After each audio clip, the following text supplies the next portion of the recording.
Interestingly, I started out more as like a middle distance, like 400, 800 runner. But I always just like to jump up and down a lot. And actually in grade 12, when I was just finishing up high school, I was jumping over garbage cans, which I should not have been doing. Teachers got mad at me for that, but they're like, okay, no, you can't jump over garbage cans, but it's spring and track is coming. So why don't you just do the track team? And then we're like, okay. And then my dad buys me these distance running spikes at the time. And then the school city championship rolled around. And then I think we had like a 20-foot jump, good enough for a bronze. And then we're like, okay, like I kind of like this. I kind of want to stick with it. And then my mom was talking to our club director at the time, and she was like, yeah, and, my son Noah has this intellectual impairment. And she's like, oh, okay, there might be a class in the Paralympics that he's eligible for. And then it was in 2019 that I found out I was eligible to take part in the T20 sport classification. But before I could move forward, I had to go get classified in Dubai.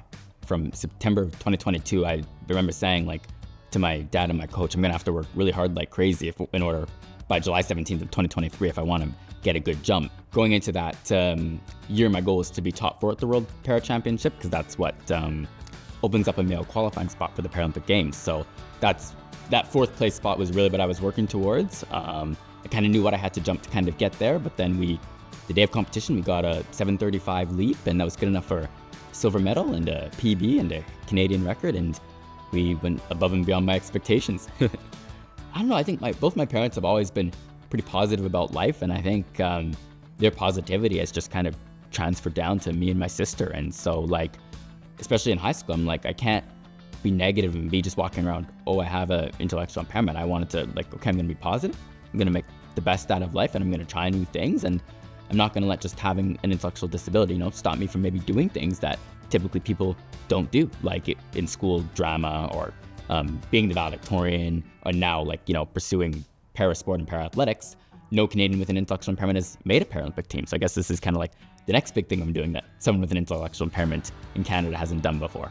So the intellectual impairment, it's not obviously like a physical impairment like some of the other classes, it's intellectual. So basically it's athletes' ability to understand and process information in either some areas of life or all areas of life is slightly reduced. So in my case, it's just in some areas of life, particularly more on like the academic side and stuff like that.